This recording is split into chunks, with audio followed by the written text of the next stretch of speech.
Now let's talk about the second part of this video. Now we're talking about reasons why the West doesn't want Africa to develop. Now let's talk about the sixth reason. Now the sixth reason is the military and security interest.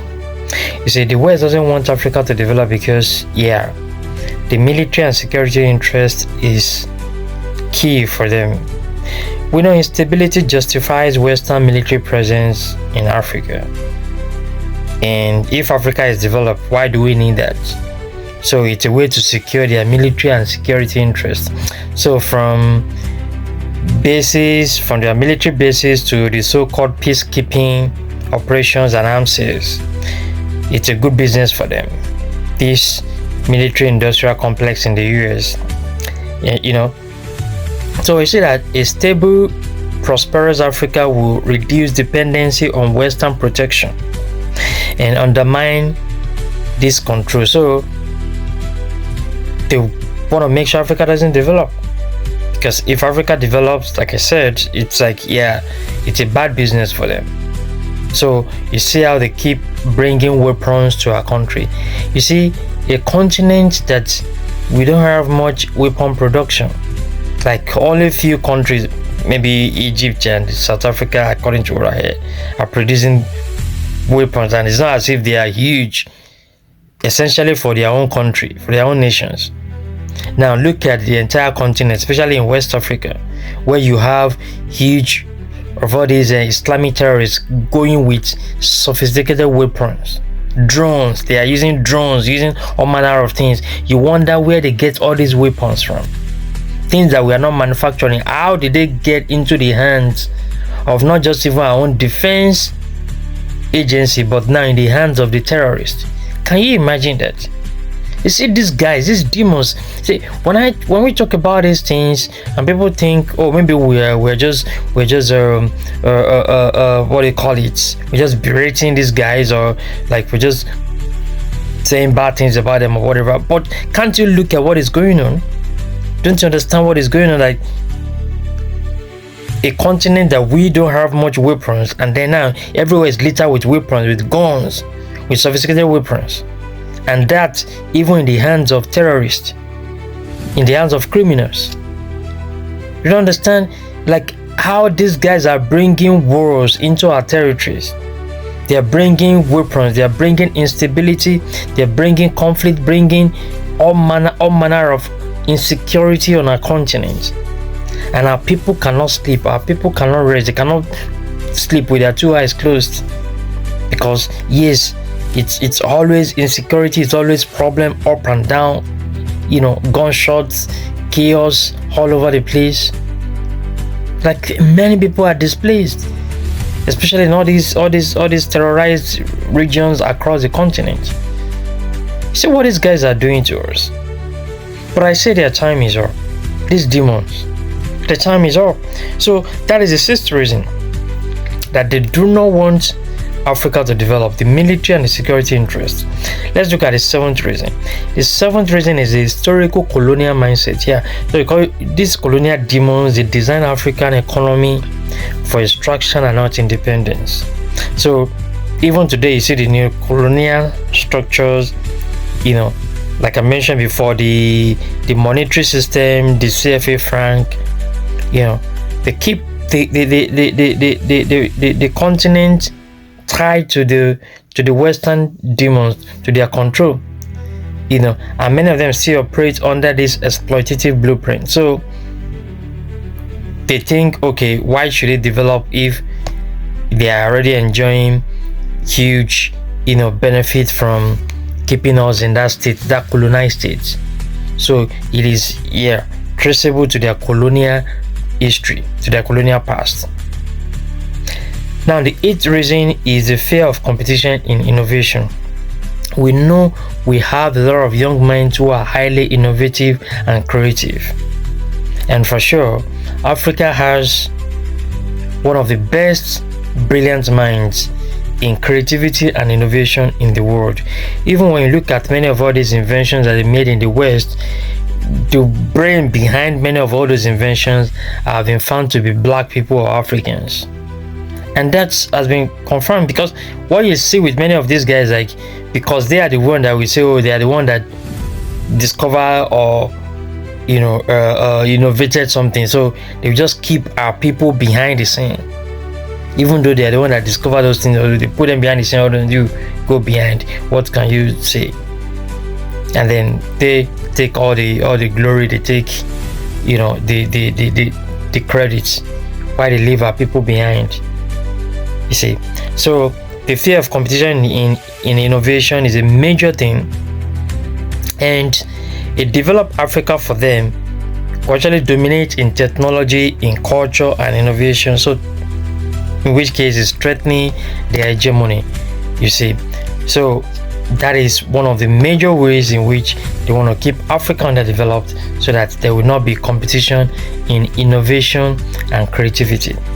The ninth reason why they don't want Africa to develop, the West doesn't want Africa to develop, is the divide and rule strategy. Yeah, see, if Africa is developed, there won't be a reason for us to be divided or for us to disagree on major things, right?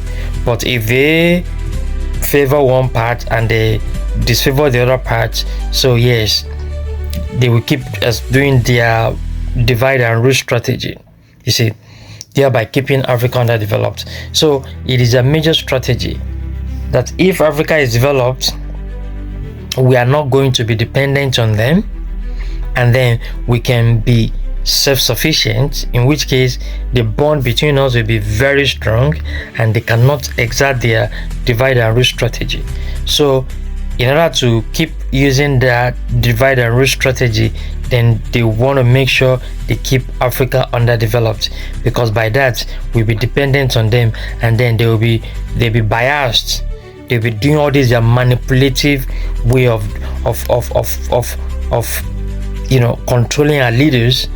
So the one they want, they will pull them to their side. The one they don't want, they will push them away. That kind of thing, like that. It's the same strategy, divide and rule, right? These demons. But I say their time is up, for sure. Now the 10th reason is the narrative and psychological control. Yes, the Western media, they portray Africa as being poor, corrupt, and unstable, rather than being innovative and capable. So this narrative actually discourages investment. It fuels brain drain here. It justifies aid dependency and all these things while maintaining a false sense of Western superiority. So the narrative, them controlling the narrative, and the social media in general, and just portraying us as being people who are not capable enough to develop, to do the right thing. So they have to control things for us, they have to manage things for us. We cannot manage them by ourselves as if we are kids. You see that? So it's a way, like, okay, they want to keep Africa underdeveloped. One of the reasons, by controlling the narrative, and also the mind, the psychological control. So it's like a what do you call it, a negative cascade. So they start the negative narrative of, oh, Africans are poor, they are incapable, they cannot do the right thing, they are corrupt, they are this, they are that. So that actually makes even our people to look down more on themselves, so now go downward spiral. Then you look down on yourself, then it reduces your capacity, and then they keep talking about that, keep pushing that negative narrative, and then people keep going down in productivity and capacity. You see, just goes on like that. Negative cascade, right? So, and that's what you see with these guys, because they just want to make sure they keep our continent underdeveloped.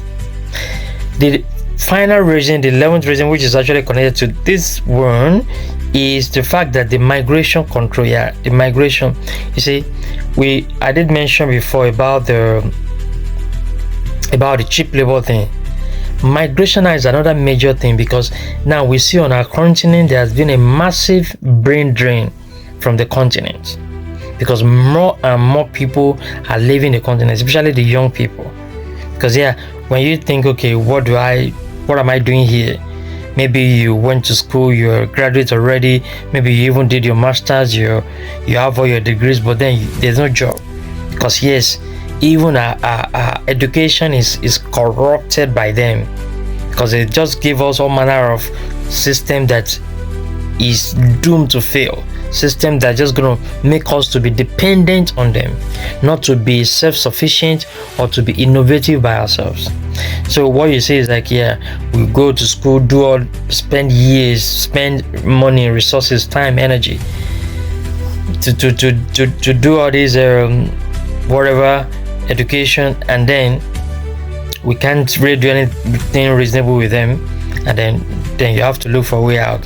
So you get little money, raise some money, whatever, and then you go to many of all these Western countries or wherever, and then you go start surviving, try to make ends meet and all that. So there's been like massive brain drain from the continent, and that is the agenda. Because yeah, if Africa is developed, which young person wants to leave the continent and run abroad? Like, many of us are not used to all these things. It's not something that we want to do. Many Africans will tell you, like, if Africa is good today, I'm going back to my country. You see, so these guys, is their way of controlling us and controlling the migration to make sure that our people, our continent, remain underdeveloped, so that we will keep coming to their country to come and be doing all these dirty jobs, come and be doing the cleaning, come and be doing whatever nonsense, logistics, carrying loads up and down. You see, many of our graduate people who have, done professional education, have professional career, going to do all these nasty, dirty jobs all over the place. Like, imagine what is going on. You see, because for them there is no option. What are they gonna do? What are they gonna do? Like, there's nothing else they can do. They tell you, like, I have to survive. Many will even sell their properties, sell their things that they have back home, just to make sure they come to this abroad and come and survive, and only for them to come here and then they are doing all this cleaning, house cleaning, room cleaning, whatever, cleaning the old people, all manner of nasty, dirty jobs they're doing all over the place. See, so, but I say, with all this evil these guys are doing to us, they've done and they're still doing to us, I say their time is up, and it's important we create this awareness among ourselves as Africans and black people in the world, to understand that we know the battle we're fighting. We know the enemy, the main enemy that we're fighting. That is not just for us to look at our government and say, oh, the government is not doing well. Of course, they are their property, so they are working for them, they are working with them.